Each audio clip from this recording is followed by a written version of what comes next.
Here's something strange to consider. Right now, somewhere, someone is sitting in a perfectly decent apartment with a job that pays their bills, people who care about them, no immediate crisis, nothing technically wrong, and they have a quiet, persistent feeling that their life hasn't actually begun yet. Not depression, not dissatisfaction exactly, just a sense that all of this is somehow still the setup, that the real thing is still coming, that they're in a prologue that's running slightly long. And the strangest part isn't that this feeling exists. The strangest part is how common it is. How many people, if you ask them privately, would admit that they feel like they're still waiting for their life to start, even though from the outside, it already has? Even though by almost any measure, they're already inside it. So what is this feeling exactly? Where did it come from? And why does it seem to affect this generation more than any before it? To understand it, you have to go back to school. Not because school is where everything goes wrong, but because school is where the brain first learns to think about life in a very specific way. As a series of stages, each one a waiting room for the next. When you're 7, you're waiting to be old enough. When you're 12, you're waiting for secondary school. When you're 16, you're waiting for the freedom that comes after exams. When you're in university, you're waiting to graduate, to get a job, to get your own place. The entire structure of education is built around the promise of a next stage. Every chapter ends with the implicit message: the good stuff is just ahead. This does something to the brain that nobody really warns you about. It trains you, over the course of roughly 16 years, to experience the present as a temporary condition, to treat right now as the phase you have to get through before life properly begins.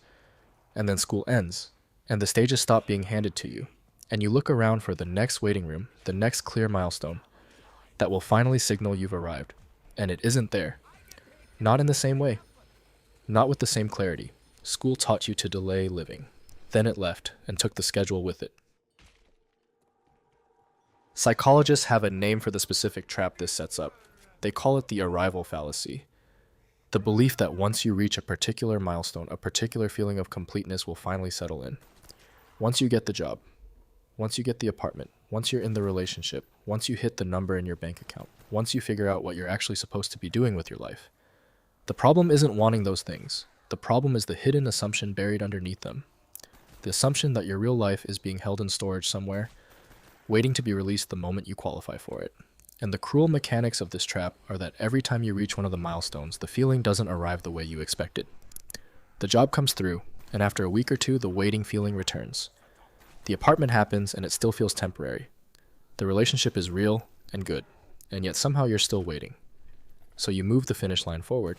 Maybe the next thing will do it. Maybe once you have more stability, maybe once you feel more ready.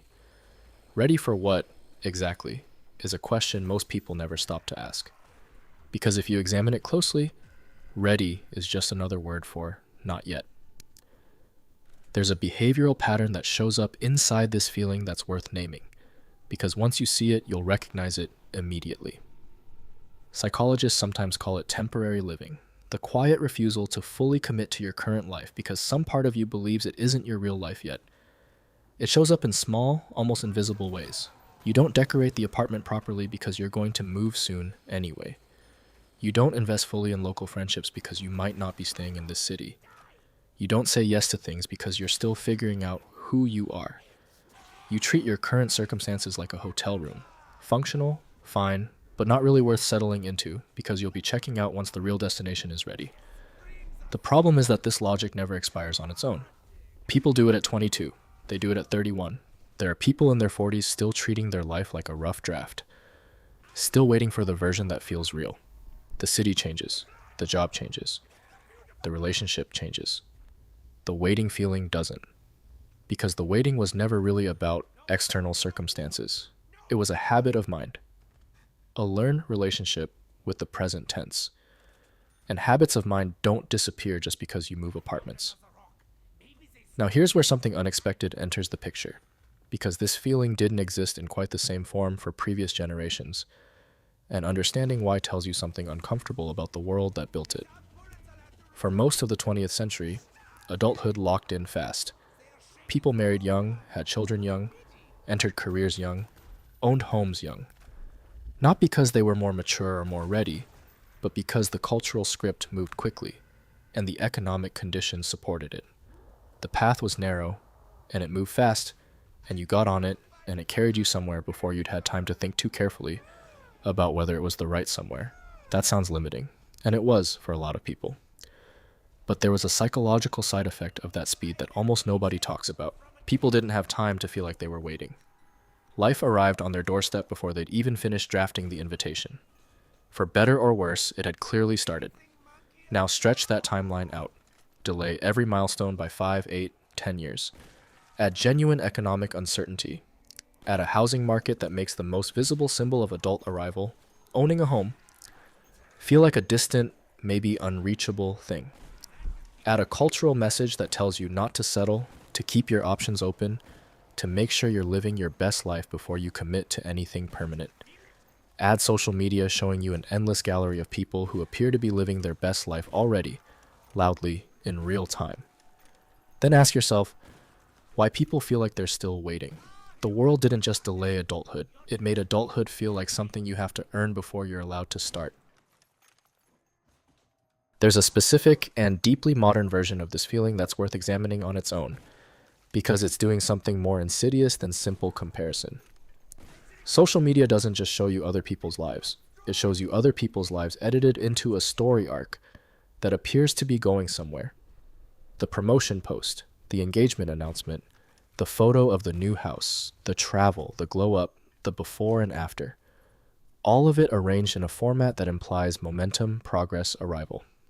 Your own life from the inside doesn't look like that. From the inside, your life looks like a Tuesday. A slight worry about something you said 3 days ago. A pile of laundry you've been meaning to sort. A vague sense that you should be doing something more meaningful with your evenings, though you're not sure what. You're not watching your life the way other people watch theirs online. You're experiencing it raw, unedited, in real time, including every dull moment and every uncertainty, which makes it feel much less like a highlight reel and much more like a waiting room. And here's the really unsettling part. Everyone else is experiencing their life exactly the same way from the inside. The person whose Instagram looks like they've arrived is also sitting on a Tuesday, also wondering, also feeling the gap between what their life looks like and what it feels like. The gap between how a life looks and how it feels isn't a personal problem. It's a feature of being conscious. There's a philosopher, Albert Camus, who spent a lot of time thinking about something adjacent to this. He wasn't talking about social media or quarter-life crises, obviously, but he kept circling the same question. Why do humans feel out of place in their own lives? And one of his conclusions was that the feeling of displacement isn't a bug in the human experience. It's a sign of awareness. Animals don't feel like their life hasn't started yet. They're just in it. The very fact that you can hold your life at arm's length and examine it, feel like it's not quite real yet, wonder if it's the right one. That's not a malfunction. It's what consciousness costs. That doesn't make the feeling comfortable. But it does change what the feeling means. It's not evidence that you're behind. It's evidence that you're paying attention to your own existence in a way most creatures don't get to. Here's perhaps the strangest part of all of this. Most people who feel like their life hasn't started yet aren't sitting in empty rooms with nothing going on. They're usually in the middle of a life that objectively contains real things.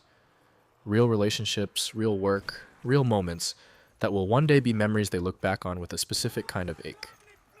The feeling that it hasn't started yet isn't caused by an absence of life. It's caused by an inability to fully land inside the life that's already happening. And landing doesn't happen through achieving the next milestone. It happens through a quieter, slower shift. The moment you stop treating your current life as the rehearsal for the real one, and start recognizing that the rehearsal was always just called something else. There is no final version of your life waiting backstage. There's no threshold you cross, where the waiting feeling dissolves and everything locks into place. The people who eventually stop feeling like they're waiting aren't the ones who finally got everything sorted.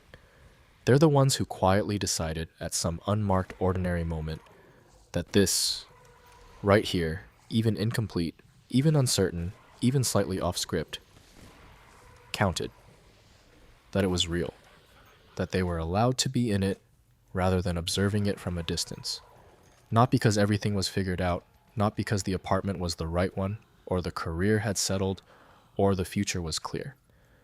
Just because waiting for perfect conditions to start living is a plan with no end date. Your life didn't start when school finished. It didn't start when you got the job or the apartment or the relationship. It started a long time ago, quietly, without asking for your permission. The only question worth sitting with is how much of it you want to be present for.